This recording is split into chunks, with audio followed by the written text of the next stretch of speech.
I haven't had a lot of motivation to make videos recently, and I was even thinking of stopping YouTube entirely, but then I realized that I was just pretty much making the same type of videos, so I wanted to switch it up by trying something more creative. I still want to make director rankings and show rankings, but today I wanted to do something unique. So I'm going to be doing my all-time Oscars, taking every movie I've ever seen and picking the best at each Oscar category, except for documentary and short film categories, because I admittedly haven't seen enough. So let's get started with the first awards.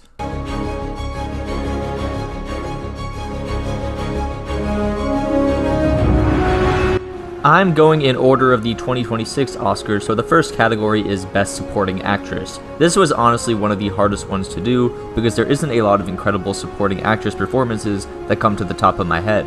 It feels like every year the winner of this award feels lackluster, like Jamie Lee Curtis or Zoe Saldana, and I genuinely think it's because there's not a lot of great ones, as I usually go to Best Supporting Actor, but I did end up finding 5 that I'm pretty confident in, the first of which being Isuzu Yamada in Throne of Blood, a retelling of Macbeth from Kurosawa where Yamada is his evil wife, and she does such a great job at being manipulative and intimidating. Next is Cloris Leachman from The Last Picture Show, who plays an old housewife who has an affair with a high schooler in a really great movie and a highly emotional performance. Another Peter Bogdanovich performance made my nominations is Tatum O'Neal in Paper Moon, who plays a young and somewhat obnoxious girl who develops a really wholesome relationship with the main protagonist, who is actually her real dad, and it's one of the best child performances I've ever seen, as well as the youngest Oscar winner ever. Hikari Mitsushima plays the love interest in Love Exposure, which is a super underrated movie, and every performance, especially hers, is so over the top in the best way possible.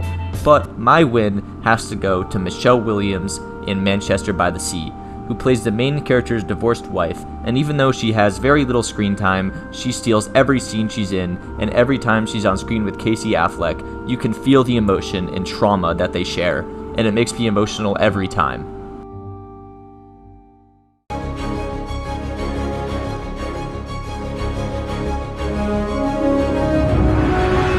Best Animated Feature is a horrible category at the Oscars, so I want to do it some justice, instead of just picking Pixar movies every year. Grave of the Fireflies is a devastating anti-war movie that takes place in 40s Japan, and makes me and a lot of people cry. Spirited Away is another Ghibli movie, but it's just too beautiful and magical to leave off of the list. Toy Story 3 is my favorite Pixar movie, if I had to pick one, and it's the perfect conclusion to the story that ended up being continued for some reason. Your Name has some of the best animation ever, and one of the prettiest soundtracks as well, and a highly emotional story that always gives me goosebumps. A Silent Voice is another devastating anime about a former bully making up with his deaf victim, and it has one of the most powerful and emotional stories in all of anime. But my pick has to go to Spirited Away. It's just too perfect of a movie, and the peak of all animation in my eyes.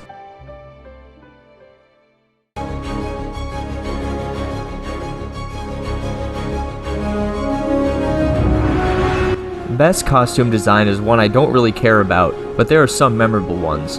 Gladiator nails the ancient Rome aesthetic, and the costumes definitely help with that.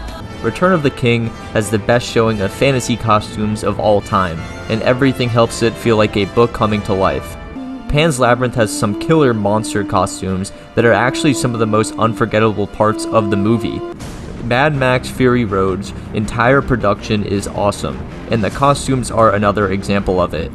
And Dune nails the sci-fi costumes better than any other movie. But my pick for best costume design has to be Return of the King, and really the whole trilogy for creating the widest variety of costumes that all work so well.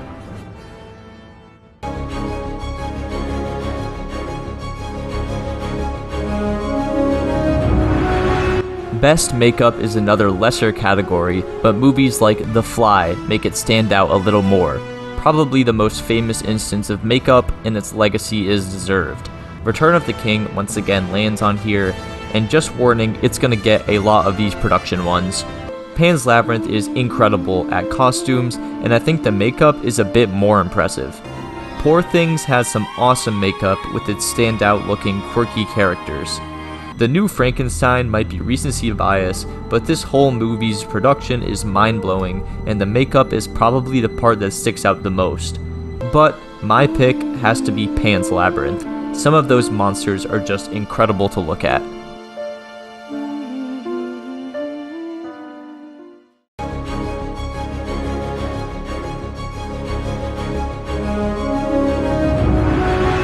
Best Casting is a new category at the Oscars, and one that I really like. Once Upon a Time in the West is my favorite of the Leone casts. They are all incredible and fit their parts perfectly. But I could have thrown Good, Bad, and the Ugly here as well. The Godfather probably is the most famous cast ever, just because it's all perfect and the staple of good casting. Pulp Fiction is the best Tarantino cast, but I could have thrown on a few more, but I tried to limit this to one director per category. Before Sunrise is my favorite romance casting, as Hawke and Delpy just have perfect chemistry throughout the entire movie.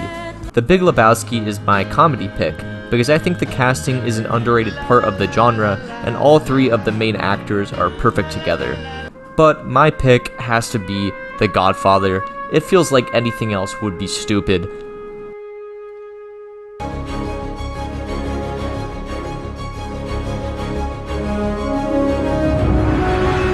Best Supporting Actor is usually one of the most stacked awards, and it's no different here. My first nomination is Christopher Walken in Deer Hunter.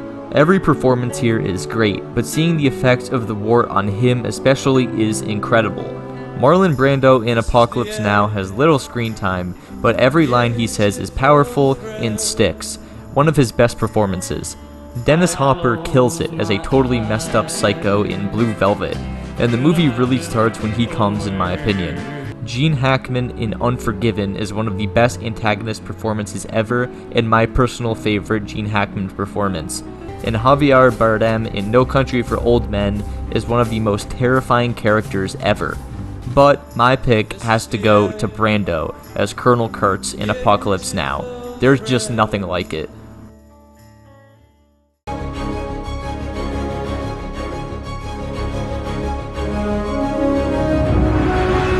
Best Adapted Screenplay is a category that's naturally going to have movies that repeat in other categories, such as 12 Angry Men, which is pretty universally known as one of the greatest scripts of all time, rightfully so. The Godfather is another incredible script, and just nails literally everything it attempts to do. Ran isn't Akira Kurosawa's best movie in my opinion, but its take on a Shakespeare classic in the samurai era is done so epically and beautifully. Shawshank is the highest rated movie ever, and that's because it is perfectly written in every way. Return of the King is the best Lord of the Rings movie in my opinion, and its ability to amazingly adapt such a massive story is incredible, and it is my pick for the category.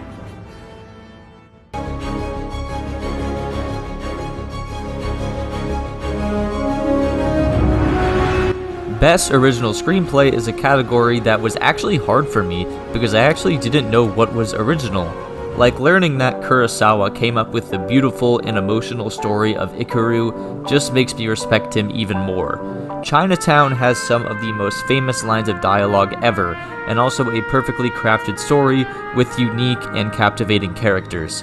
Fanny and Alexander is Bergman's best work, and a large part is because of its unique takes on humanity and how cruel the world can be. Pulp Fiction is Tarantino's best script in my opinion, just because of how creative and unique it is. The incredible comedy doesn't hurt either. Speaking of comedy, I wanted to include a straight-up comedy, like The Big Lebowski, because I think it's the greatest comedy, and people should appreciate how difficult it is to make an original joke. But Ikaru's story has stuck with me over time, and I have to give it the award.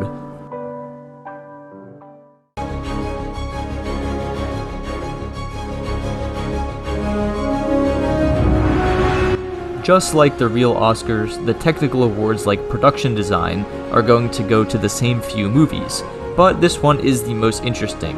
Kwai-Dan is produced like nothing else ever made, with this trance-like vibe with beautiful sets and effects.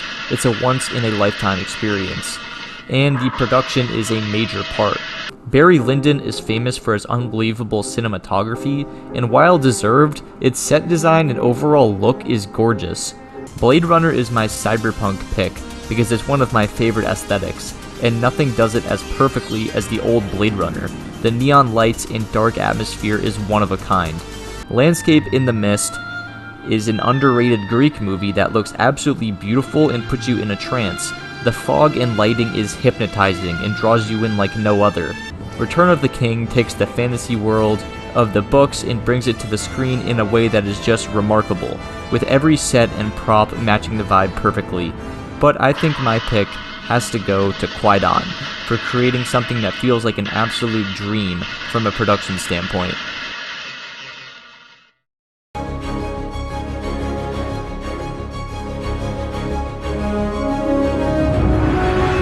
Best Visual Effects has an easy winner, but picking other nominees was difficult. Blade Runner is perhaps the most famous example of visual effects ever put to screen, and it still holds up. Return of the King is another repeat from the last category, but I have to add it, just because of how beautiful all the magic and supernatural elements look. Inception has some of the greatest looking sci-fi effects ever, and I just can't get enough of the dream scenes. Mad Max Fury Road was revolutionary when it came out, and it still looks absolutely incredible, and is one of the best technical movies of all time. Dune is the newest addition, and even though I don't love the Dune franchise, I can't deny everything looks unbelievable. But my pick has to be Blade Runner. It just creates an unbelievable atmosphere that is unmatched by literally anything.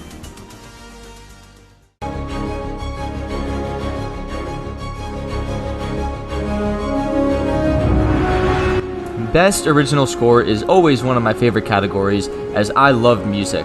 Once Upon a Time in the West was the Morricone soundtrack that I added here. The sick guitar riffs and western vibe make it hypnotic, and it's the peak of one of the great composers. And if I could, I would have added more, but I really tried to limit this to just one composer per category. Twin Peaks Fire Walk with Me is my favorite Lynch soundtrack, and really all of Twin Peaks can be on here. It's one of the great television soundtracks due to the atmosphere it creates, and it all peaks in this movie. Spirited Away is my favorite Ghibli score. The studio does such a good job at creating melancholic yet beautiful music, thanks to heavy piano that has a distinct feel. I could have put Howl's Moving Castle here, but Spirited Away is the one I come back to more. Return of the King has the most epic soundtrack ever, really making it feel like a legendary movie, which it is. Interstellar is probably the most famous modern score, and it's Zimmer's best work in my eyes. But my pick has to be Once Upon a Time in the West. I just love Morricone.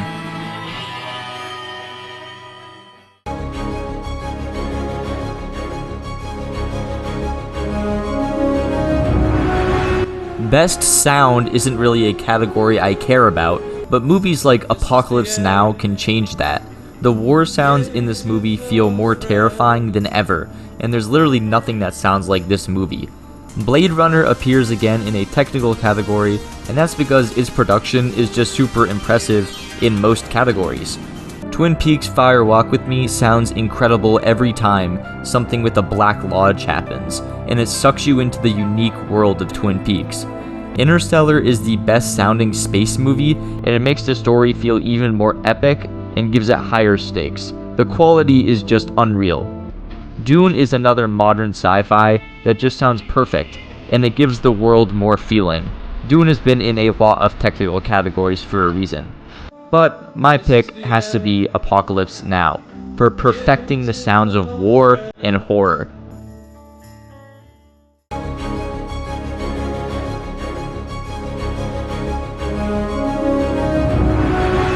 Best Film Editing is a category I thought I would struggle with, but I found some pretty clear choices, such as Once Upon a Time in the West, which perfects the slow and lonely Western aesthetic and style that Leone always owned. JFK is the best documentary-style edited movie, with the court case being some of the most intense scenes I have ever seen, and the editing is the main driver. City of God has it all when it comes to editing. Flashbacks, narration, and quick cuts make this feel super intense and will get your heart racing. Love Exposure has another wild and fast-paced editing style, and those tends to be the ones I gravitate to. Seriously, check this out, there's nothing else like it. Everything Everywhere All at Once has tons of cuts to parallel worlds and can be all over the place, but it somehow all lands on its feet and perfects the art of jumping back and forth. But my pick has to be City of God. The editing makes this movie one of the best of the 21st century so far.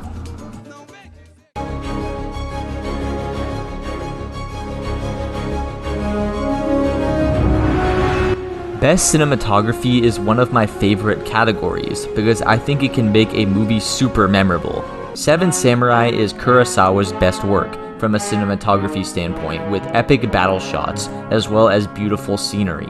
The whole movie is gorgeous. Woman in the Dunes is another Japanese movie with some of the coolest shots you will ever see.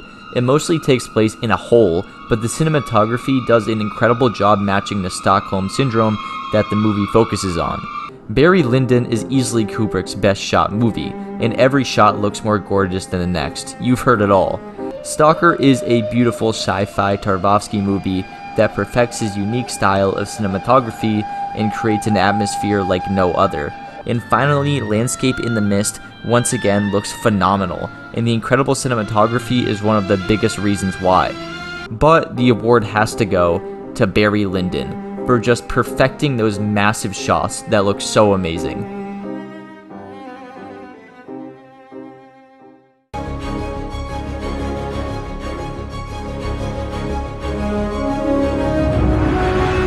Best International Feature Film is a favorite for people that love foreign movies, like me, but it honestly felt like Best Picture Part 2 for me because there's so many that I love.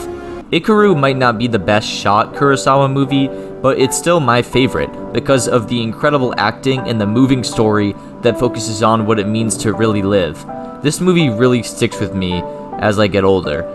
Harakiri is the peak of samurai movies, with an epic and powerful plot that gets more intense as it goes on, as well as some unreal cinematography. This was a very honorable mention for the cinematography category.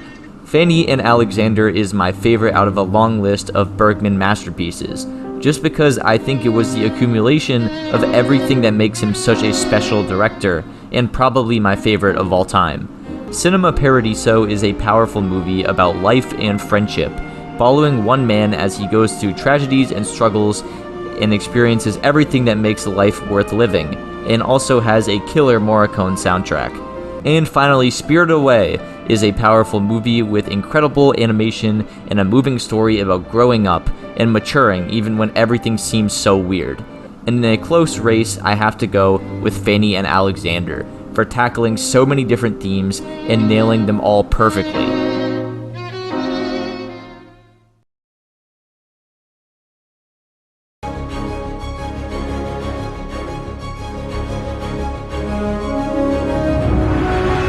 Best Original Song is a weird category because it doesn't really have anything to do with the movie when we're looking at just the song itself, but it still ended up being a category filled with great movies. And here's to you, Mrs. Robinson. Jesus loves you more than... Mrs. Robinson from The Graduate is such a classic that I didn't even know it was from The Graduate. Just an all-time banger Simon and Garfunkel song from a classic great movie.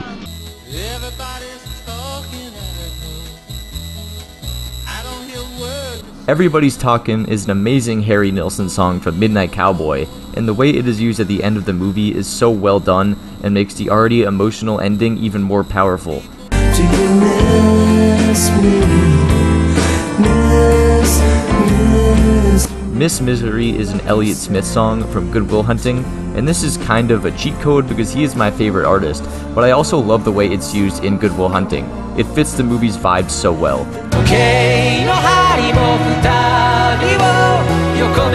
Sparkle from Your Name is such a beautiful and incredible song that it became tied together with the movie and is just as famous. When this song plays in the movie, it's goosebumps every time.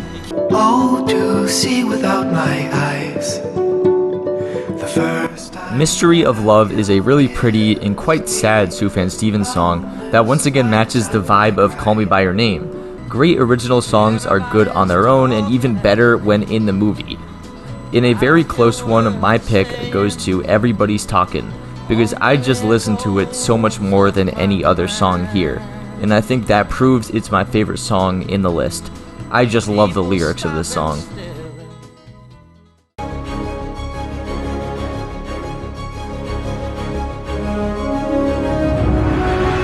The next 4 categories are the most important of the bunch, starting with Best Director. High and Low is not my favorite Kurosawa movie, but I think it is the best movie from a direction standpoint that he has ever created. Everything flows smoothly, and there are some incredible and intense scenes that are handled so well. Persona is a similar case. Not my favorite from Bergman, but I think his ability to make a movie that really feels like you're going through someone's mind is insane. Apocalypse Now is the best directed war movie, as it really feels like you're going insane with these characters through an environment that can break literally anybody, and the final scene might be the best directed scene ever made. Mulholland Drive is my favorite Lynch work, and I think it's because the Lynchian director style is mastered here, and the dreamlike atmosphere is something that sticks out compared to any other movie.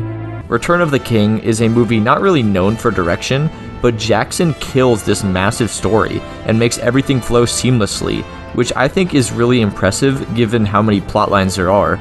But my pick has to go to Apocalypse Now. There's just so many incredible scenes here that are unlike anything in the entire medium.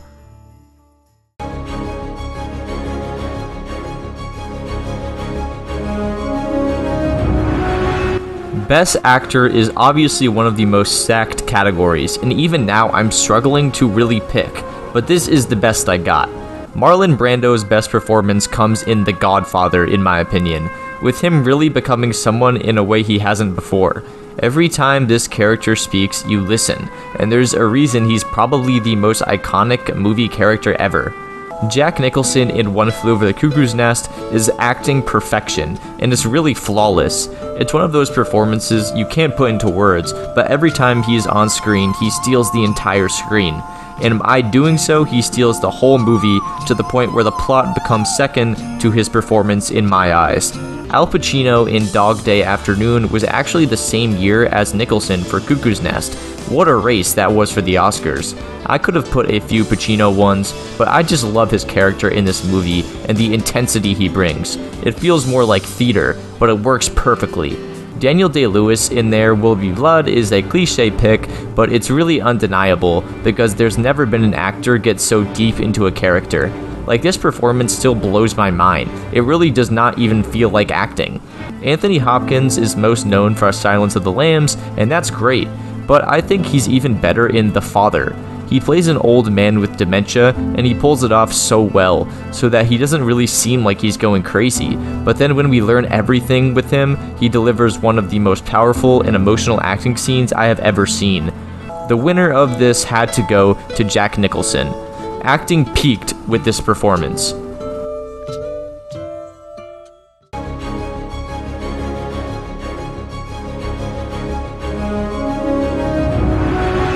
Best Actress is a category that was actually stacked compared to Supporting Actress. These performances are all some of my favorites. Gloria Swanson for Sunset Boulevard plays one of the most famous characters in all of movies, Norma Desmond, and she does a killer job at playing a whacked-out former star that is still delusional about her career. She is crazy in the most entertaining way possible. Liv Ullmann in Autumn Sonata is one of the most incredible Ullmann performances in Bergman movies. Her and Ingrid Bergman are great here, but I think Ullmann playing the daughter role allows for her anger to really shine and the emotion to feel more genuine. Jodie Foster in Silence of the Lambs could have been your average detective character that is special just because she's female. But this movie is more mature than that, and Foster gives so much depth to this character, and she holds her own with all the other great performances in this masterpiece. Sheryl Lee in Twin Peaks Fire Walk With Me plays a terrifyingly tragic character, and with all the pressure of playing the character that the whole show was about, she delivers in a major way and makes Laura Palmer one of the greatest characters ever. Isabella Huppert plays a seemingly normal piano teacher who ends up being absolutely insane in every way, and Huppert nails it here as someone where you can really never predict her next move. But my award goes to Liv Ullmann for Autumn Sonata. Her emotions feel so real in this movie, and very few actors have been able to bring so much layers to a character.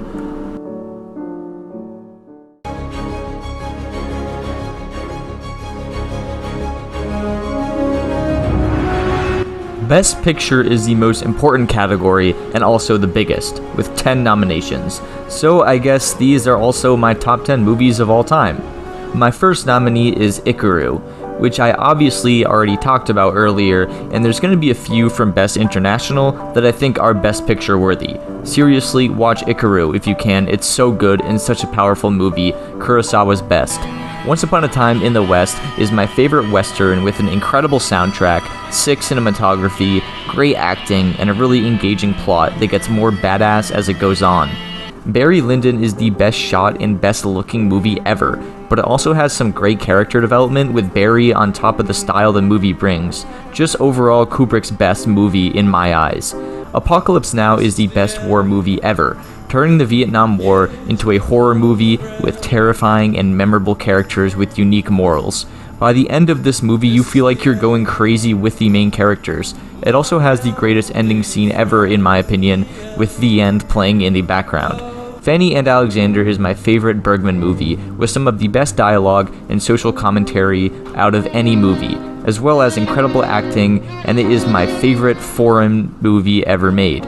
Cinema Paradiso is the best coming-of-age movie ever, as it captures everything that makes life important. It also has a beautiful ending and a killer soundtrack. Just an overall perfect movie, and the best representation of what it's like to grow up. Schindler's List is the only one that wasn't nominated for other categories, because I think the whole is better than the individual aspects. This is a haunting movie that still gives hope for humanity even in the worst times we've ever experienced as a species, and it is the best Holocaust movie in my opinion. Just a beautiful and tragic movie at the same time. Mulholland Drive is a Lynch masterpiece with tons of different plots that all come together in the weirdest and the most genius way possible. It doesn't make a lot of sense, but it makes you feel something that no other movie makes you feel, and it has some of my favorite standalone scenes of all time. There's really nothing like it. Spirited Away is the best animated movie and just one of my favorites in general. This is a gorgeous movie from an animation and music standpoint for sure, but it's also a powerful movie about maturing as a child, which is something that gets overlooked. Chihiro's growth is so slept on, and seeing her build confidence and really come into her own in this insane setting, even with all her low points and crazy scenarios, is a really special experience. And finally, my last nominee is The Return of the King, for concluding a story in the best way possible, and creating something epic, beautiful, tragic, and heartwarming all at the same time. Seeing the conclusion of Lord of the Rings is bittersweet, but I wouldn't have it any other way for the greatest story ever told. And the Oscar for Best Picture goes to Return of the King. This is my favorite movie, and I don't think it will ever be topped. I just love everything. There is a reason it got nominated for so many of my categories. It is my favorite movie.